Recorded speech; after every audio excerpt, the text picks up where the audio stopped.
Hedvig Mårdh, who is currently working as a researcher and lecturer at the Department of Art History at Uppsala University in Sweden, where she has initiated and managed projects such as cultural heritage as a pedagogical tool in higher education and post-asylum landscapes as cultural heritage. She finished her doctoral thesis so long ago, and the subject of that was A Century of Swedish Gustavian Style, Art History, Cultural Heritage and Neoclassical Revivals from the 1890s to the 1990s, a subject which is absolutely central to our theme today. So please welcome Hedvig Mårdh.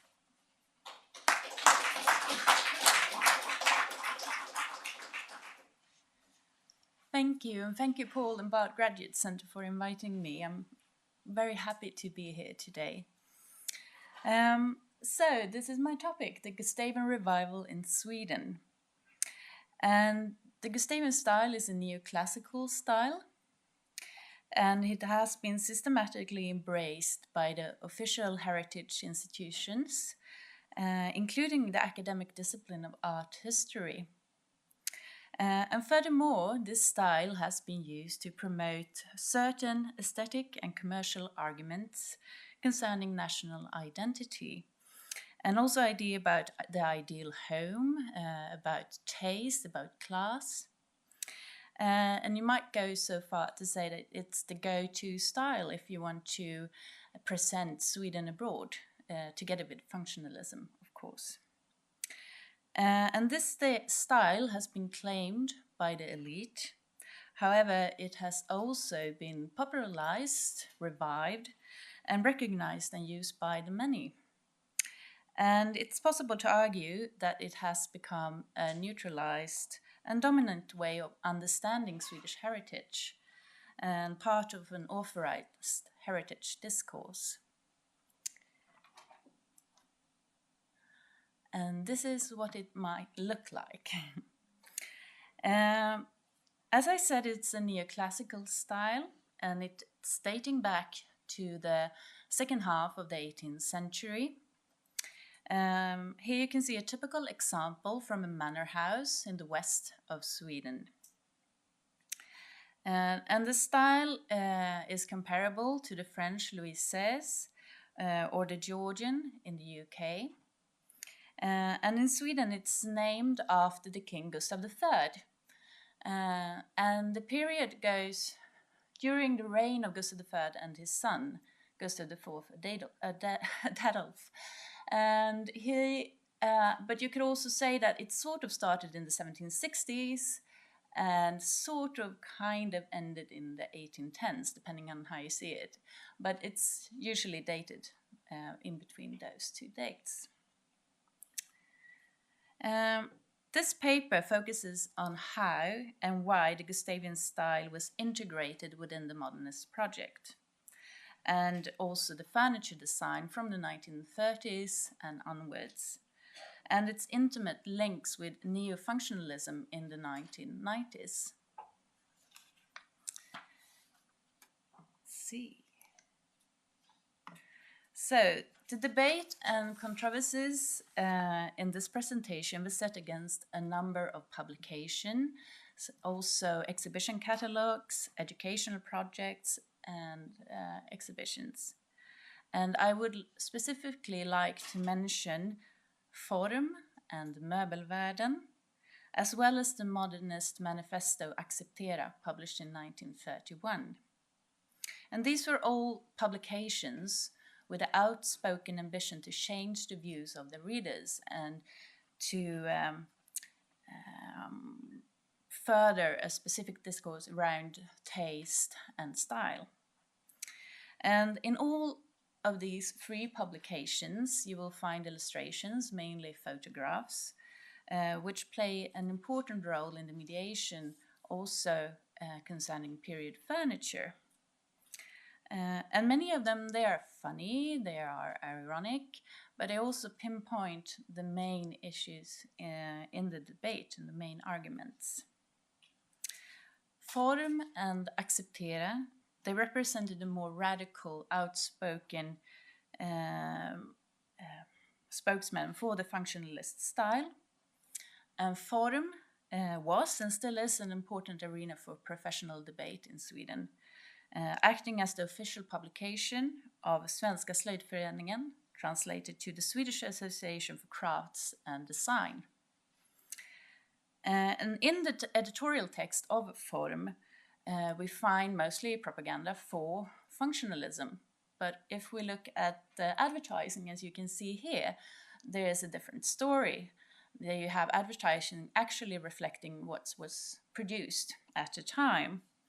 So here you have a consumer that can choose between modern serial production on the top, or you can choose distinguished period furniture. But as you can see here, it's usually the functionalist, modernist furniture that's portrayed in the illustration, but if you look at the text, you can see that they're also selling period furniture.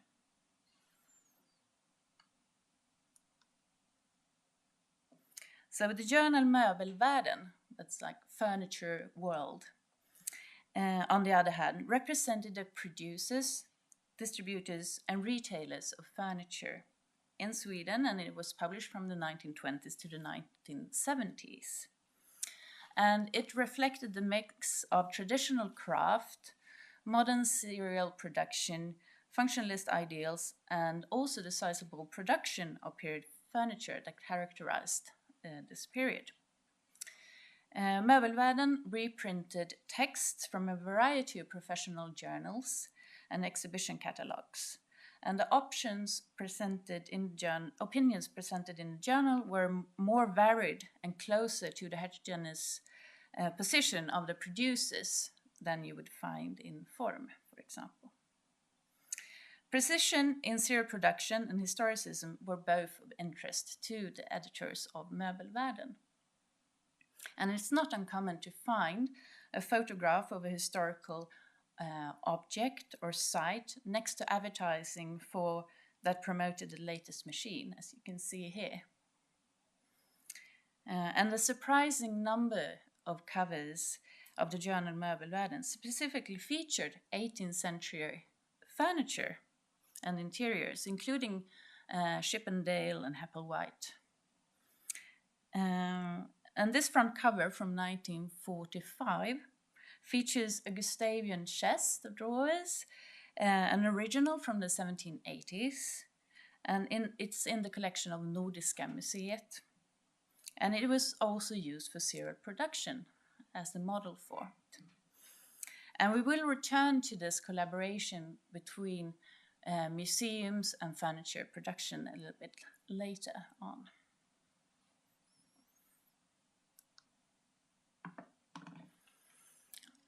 Acceptera had 6 co-authors, and all of them were directly involved in the introducing functionalism in the Stockholm exhibition in 1930. Acceptera was partly a summary of the exhibition, but also included extensive discussions about style, resulting in a critique of historicism and tradition, although I would argue that they did leave a small opening for a mix of the old and new, promoting a modernism that was less radical than the avant-garde in Europe. And this argument that you can see here in this illustration from Acceptera is that it would all turn to a fancy dress party if people dressed in clothes from the past. The point being that it would be equally ridiculous if you dressed modern furniture in ornaments from the past.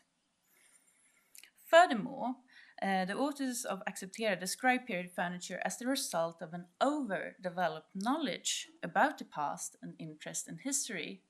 And as Uno Ren here says in this quote, this whole trend is endorsed by the lovers of beauty in society. In this way, they create cultivated homes. Nobody seems to realize that what they admire and live in is a spectacle. So while they were consumers designers and producers that agreed with this criticism, there were still others who embraced the spectacle and found that the history of styles are an indispensable resource as important as the modern machines. And we should remember that period furniture amounted to about 50% of the production at the time. And throughout the 20th century, there has been small-scale as well as large-scale production of Gustavian period furniture. There are examples of local small businesses run by enthusiasts using traditional crafts, as well as IKEA's multinational business producing 18th century period furniture. And there have been 4 main types of Gustavian period furniture available to the consumer. And you can see some examples here. Firstly, on the top left, there were faithful copies of high quality furniture made from the 18th century originals. And these were usually made in small numbers and the cost was relatively high. However, some of these faithful copies were also adapted to serial production and it became more large-scale production. And museum exhibitions and publications were really important to produce these types of furniture. Secondly, we can see on the top right furniture produced by the crafts movement, which was inspired by watercolors such as these by Carl Larsson. This picture has been reproduced so many times that if you look at the internet, you will find so many versions of this. And this type of furniture was less dependent on the original, and usually it was painted, and the proportions were slightly altered, and the details could also be radically simplified. And then we had the third type, which in the bottom left corner, where furniture, where style had been reduced to ornaments glued onto furniture that were actually more in line with a simplified functionalistic design. And then lastly, on the right, of course, we had the market for antiques, where the question of forgeries were a constant issue.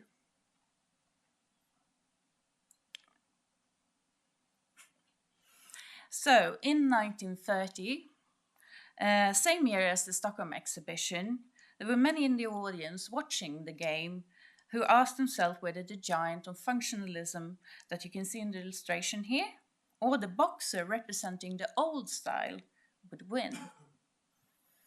Furthermore, what effects would a victory for either side have for production and trade? Some actors, they argued for a peaceful coexistence between these two and could see the qualities of both, while others, they just wanted to support an efficient knockout. However, the recessions of the 1930s and around the Second World War were also a cause of worry and greatly affected furniture production and consumption. And there seemed to have been a general anxiety about how to survive as a producer and a salesman. And the discussion about style fed into this anxiety. The outcome was not certain, and throughout the 1930s, 40s, and 50s, there were numerous controversies where both historicism and modernism helped shape furniture production. So, in the article, why is furniture expensive? As a producer suggests radical changes. The producer Erik Jung suggested radical changes, and he argued that the consumer's taste kept production back. And the consumers demanded furniture from past days, which meant that the industry adapted to old-type furniture production. Period furniture, he argued, consisted an unfortunate in-between the past time's concept of beauty and our time's aim for purposefulness. And they ended up being products that didn't adhere to neither. And he also complained that there was too much to choose between for the consumer. You can see here the different types. He has 5 different types of furniture that the consumer can pick from, depending what kind of consumer you are also.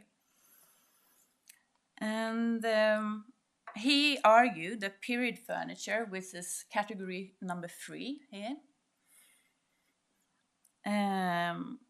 he characterizes as overspiced hash, if you translate it. And it was bought by all types of consumers. And you can see that all consumers are men here as well. And this resulted in what could only be referred as semi-industrial production, according to Jung. The consumers, although not parts of the intellectual middle class and those with higher income and cultivated taste, that he describes as number 2 and number 4, needed to change their taste. So category number 1, 3, and 5 needed to change the taste.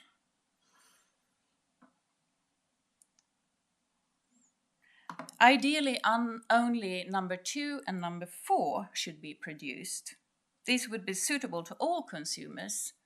However, as we said before, they were already preferred by parts of the intellectual middle class and those with higher income and cultivated taste. Furniture retailers, Jung said, had a responsibility to improve taste, and they needed to educate competent co-workers. Moreover, when he looked around the world and see what was produced in the countries around him, he said that finished production was much more effective, since they did not care about customer taste. However, in Sweden, he suggested a less radical strategy, saying that we needed to be more careful, changing attitudes and taste through courses and taste propaganda, to achieve what he refers to a more healthy taste in furniture. One of Jung's complaints was that production was not rational enough, that it was adapted to furniture of the old style, which made production more expensive. And he would probably have agreed with Le Corbusier's statement from 1925. Let us allow 1 or 2 generations brought up in the religion of patina and the handmaid to fade away quietly.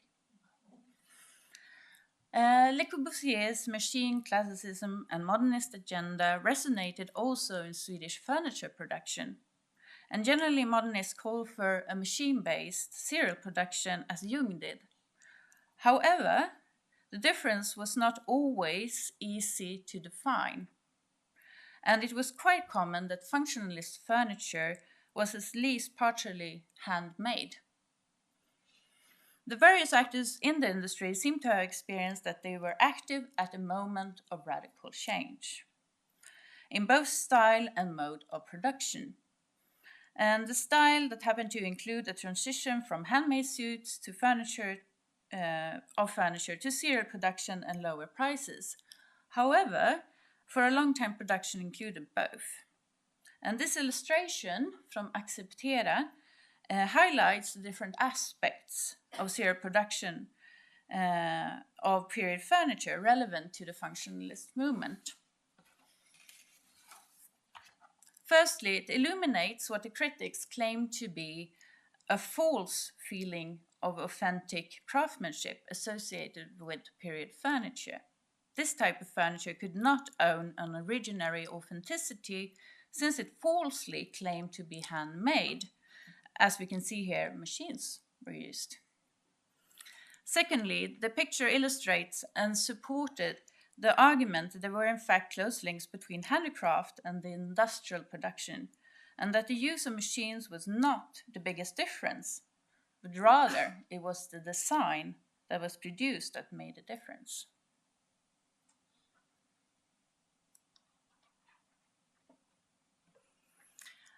So why did the consumer stick with the old style?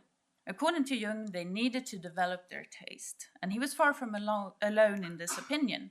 In the 1930s and 40s, Form included design reform criticism, reviews, and featured top-down propaganda for good taste, as it was directed by the society.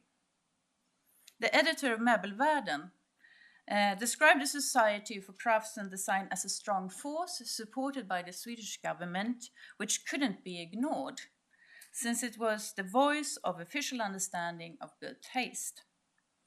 However, he also criticized Form for directing themselves toward the intellectual middle class, not solving the problem for the general public, which was left to the producers and the salesmen, i.e. his readers of Möbelvärlden. In this illustration in Form, we see how they ironically point out the insecure consumer who wanted escapism and who lacked the ability to choose the right thing, a radio cupboard in a distorted 18th century style. That was not the right choice, according to the editors. In an article about interior design in the weekly press, the writer Karin Bergstem Lagergård pointed out that the weeklies showed traditional and luxurious homes in a way that made the sensible, economic, and useful ideas about interior decoration stand out as dry and unattractive. At the same time, she was happy that the ideal was what we can see on the left here, the 18th century manor house, instead of the boudoir, which we can see on the right. And as you can see here, the illustrations discussing taste refer to a common practice within art history, where you put two pictures next to each other, comparing them, saying that this is this and this is that. And here, of course, the pictures on the left are the ones that you should strive for. The argument in the illustration below is that people should be in harmony with their environment, and here we can see the Rococo people being in harmony, while modern people sitting in neo-Rococo furniture are not in harmony with their environment. And these are quite typical illustrations from Form. However, the Gustavian style could actually be accepted by the functionalist movement if it met specific requirements. A conspicuous consumer was not supposed to be satisfied with false and soulless versions of period furniture, like the gramophone furniture we saw before. They were expected to look for furniture that could present a factual and a spatio-temporal link with what it claimed to be an originary authenticity. This idea of originary authenticity and how our authenticity should be mediated was one of the main concerns of art historians and museums at the time. And they also became important actors in furniture production. Several museums saw it as a part of the mission to educate the producers but also the consumers. And they did this through courses, through literature you can see here, through exhibitions. And Marshall Lagerqvist, who worked at Nordiska Museet in Stockholm as a curator, he was very involved in this debate. And he found that new period furniture usually were of good technical quality. However, there were many examples where the copy and the original were too different, and he said that it had been distorted. And to avoid this, Lagerqvist suggested that the producers needed more information. They needed better photographs, they needed better measurements, and they needed to see the originals. So he invited the producers to come to the museums and take part of their publications. And he suggested that the producer also should be responsible to let the consumer know something about the original, to describe the original when they sold the copy. And he argued that this would also provide them with better arguments when they wanted to sell this piece of furniture, and also meet the competition of the antiques market. And one of the furniture makers that would listen to Lagerkvist and his call for using originals in the museums as models for new period furniture was IKEA. IKEA started as a business in 1943, and a recurring expression to describe IKEA's role in Swedish society is that the social democratic Prime Minister Per Albin Hansson created the modern Swedish welfare state, while the creator of IKEA, Ingvar Kamprad, furnished it.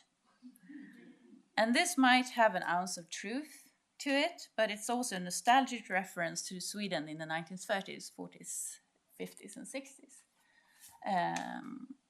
And IKEA's success was based on flat pack solutions, as you might all know and have experience from, and also cheap modern furniture. However, IKEA also produced period furniture. And some of the early pieces were copies of originals in museum collections. And these copies they wanted to offer as reasonably priced, and they were mainly veneer furniture. And this model you can see on the left, Haupt NM. Haupt is the name of the maker in the 18th century. And it was produced and sold from 1955 to 1968. So it's quite a successful piece of furniture. And Haupt NM refers back to a model which could be found in Nordiska Museet, that you can see an illustration on the right. This original piece of furniture, only a small minority of society could enjoy. And this piece of furniture then became part of a museum collection and made available to producers and to consumers. And through the efforts of the museum and through the Society of Crafts and Design, this piece of Haupt furniture became serially produced objects that reach a broader stratum of society. And because of the large production of this type of period furniture, this and other similar models now contain two different sorts of associations. Firstly, its distinctly upper class character when presented as an antique. And secondly, a nostalgic reference to the people's home when presented as a copy. And 10 years ago, IKEA's Haupt NM, which you see on the left, became part of the collections at Nordiska Museet. So now they have both the original and the copy in their collection. In the early 1990s, IKEA launched a new line of 18th century period furniture in collaboration with the National Heritage Board in Sweden and Nationalmuseum. Here you can see the owner of IKEA, Ingvar Kamprad, and he has become Gustav III. It's a satirical drawing published in one of the major Swedish daily newspapers. This time it was the simpler painted version of Gustavian furniture that was chosen as model. And it's closer to the arts and crafts adaptations that we could see an example of earlier. IKEA 18th century, as the line was called, sold best in France, which meant that the Swedish translation of Louise's had returned to the country it once emanated from. And today the line of furniture has a good second-hand value. Moreover, it has been integrated into heritage sites as the furniture the visitors are actually allowed to sit on. and it becomes their experience of the 18th century. Here we see quite a large furniture producer in Sweden, Tibro, and they're advertising from 1960. And I would argue that the first thing we see is the Gustavian period chair. And it's based on number 734 in the collections of Nordiska Museet. And I would say that the outcome of the boxing game that we saw earlier is very much still up in the air. Period furniture are symbolic goods that balance on the border between what has been considered good and bad taste, revivalism and retro. Even during the climax of functionalism, the production and appreciation of period furniture was never completely abandoned. Rather, we can see how production of period furniture existed parallel and in dialogue to the modernist functionalist movement. Gustavian furniture was even promoted as the forerunner of modern serial production. It became an acceptable form of historicism, a legitimized sign of status and taste that is made to even fit the functionalist apartment. And an idea that you can find the historic roots of functionalism in the 18th century was relaunched during the neo-functionalism in 1990s. And when the 1990s became the decade of neo-functionalists, the nostalgia for the people's home was flavored with a Gustavian taste. Today, the Gustavian style has become part of Swedish self-identification together with functionalism. And the sometimes heated debate has focused on notions such as taste, honesty, beauty, and authenticity. And throughout the century, trendsetters, lifestyle magazines, museums, producers, lobbyists, artists, and architects have all had their idea about period furniture and its role in the Swedish home. However, looking back, we can see that art historians and design historians have actively educated the general public in order to turn them into connoisseurs and conspicuous consumers, adhering to ideals concerning good taste and the value of authenticity and honesty. Gustavian period furniture represent a form of commodified authentic, which manages to sustain the contradictions of modernism. A modernism that contains and relates to the concepts of authenticity as well as nostalgia. And I agree with Elisabeth Utke that the ability to bridge these contradictions shouldn't simply be seen as a marketing ploy. Instead, it's a powerful cultural strategy. And to conclude this paper, I would argue that this sometimes controversial production of period furniture and the debates it caused is an important, but in many regards, overlooked part of Swedish design history. And we need to readdress the revivalism in the age of modernism, because I find that it's very difficult to fully understand one without the other. Thank you.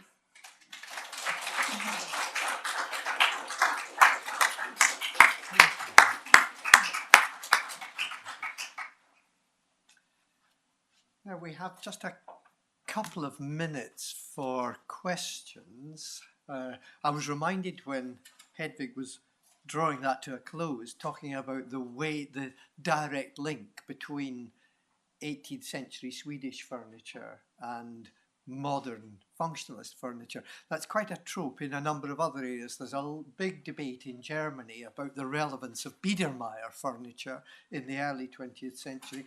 And one of the greatest English architectural and design historians, Sir John Summerson, put forward a view that Britain in the late 18th century was on the threshold of modernism, when in fact it all got rolled back by the revivalism of the Victorians, only for the Germans to bring modernism back to Britain, which is a kind of anachronistic history, but it makes you think about the prefiguration of styles and the extent to which you might be able to lift qualities almost as abstract design from an earlier period and see it as a counterpart or at least a prefiguration of a different society. So maybe something to think about there. Anyway, that you don't want to hear me. Does anybody have any questions at this stage, or are you all desperate to get a cup of coffee? Any questions? David? That's great. It's a really engaging paper. You had this very rich vocabulary at the end where you talked about taste and beauty and so on. But I was looking for the word class, and I wondered whether you think in this articulation of different forms of furniture in 20th century that class is bubbling in the background. Clearly, it makes reference to a royal tradition of some kind. Class is really important. Gender as well, I would say, in this. I think the way that we've written about, like, the people's home is now, it's an idealized version. I just listened to one researcher having a very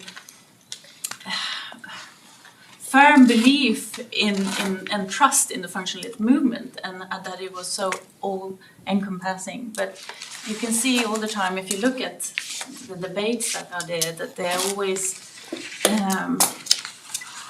reacting towards something they don't like, and what they don't like is found not within the middle class and not within the upper class. It's with the working class, which they find at the wrong place. So it's the whole argument is based on a class, perception of class that's exists. It exists there for a long time, and it's quite surprising how strong this rhetoric is, I guess. Yeah. Freya? My question is related, so I thought I'd ask it now, and it's really for both speakers, I think. And it's something that is really embedded in both of your talks, and it's the relation between how you understand historicism and how you understand the vernacular. And I think it's also related to a question of class, because I'm especially interested in the end when you're talking about IKEA, how that kind of popularizing is something that's also part of, for instance, Carl Larsen's. I mean, that's not entirely his sort of vision and his house, right? It's not entirely about historicism. It's also about a kind of a rural, sort of a bucolic image. And I think certainly in Juliet's paper, that's all throughout, right? This idea of folk baroque. But I'd be curious to hear you talk a little bit more about history and that sort of more popular or regional vernacular kind of come together in your work or your thinking about it. Who would like to go first? Sorry.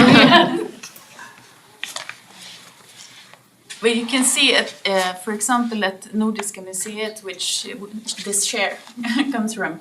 You would have the upper classes on the top floor, and the vernacular and farmers, they were divided into regions on the bottom floor. And what's promoted here is what you find on the top floor, not the rest of them. And that's it's this kind of furniture that you invite the furniture producers to look at. So they make an active stance that this is the most valuable for you to integrate into your production. Yeah. Yeah, I too really liked your paper, and I was laughing inside because I actually, growing up in Finland, we had one of those fake Gustavian, table sets. So I think it's kind of interesting, this sort of historicism, because the way I understand historicism, it's a kind of a notion that pertains to education. I mean, both the architect or designer as well as the consumer has to understand the reference points. I mean, they are very particular. You need to be educated to know exactly what is being referred to. But I think the equation gets complicated, when you start talking about all these other factors like, economy, advertising, images, popular culture, and how these then even migrate to, places like Finland, where I'm sure that my parents or, we didn't, it kind of has something to do with Swedishness or class, but it's not like we are exactly, in that historicist mode where, particular form has a very particular reference point. So I think it's interesting, when you introduce this multitude of moving parts, into an equation. It's no longer historicism in that sense, And I think in the Hungarian context, the ethnographic theorizing of the intersections between high style and popular or vernacular culture are probably really, it's something they were really thinking about, and resisting the idea of trying to identify styles. And it's more about the theorizing the class relations or very complex processes, varied by status and ethnicity or religion, in the way these things are assimilated, or is it retardation, or is it influence of neo-Baroque, neo-fake Baroque filtered back in, or, for me, certainly it's the ethnographers who had a much more sophisticated notion of what was going on. I was just going to ask if you felt that the idea of moving, there certainly was a sort of ethnic moment, but perhaps earlier in Scandinavia and Finland, of that this is moving away, and the fact that the museum has that on the ground floor and then upstairs the old, whether this is a just post-war response to the ethnic associations with a political position that was perhaps very much not in favor in Scandinavia and Finland, that whether this would be a political thing of going back to 18th century modernized for the mass market, that you were staying away from the nationalistic associations of the craft movement. I think the neo-Gustavian style, it's because it's imported and it's a Right. translation. Right. It can be both international and national at the same time. And I think that's why it's also been able to survive for such a long time, because you can understand it in both ways. So during the Second World War, for example, there were exhibitions about the Gustavian style, which was used as a political statement because it was collaborations, old national ties with France, for example, but you showed it by showing something from the 18th century. So it's a bit complex in that sense, yeah. Thank you.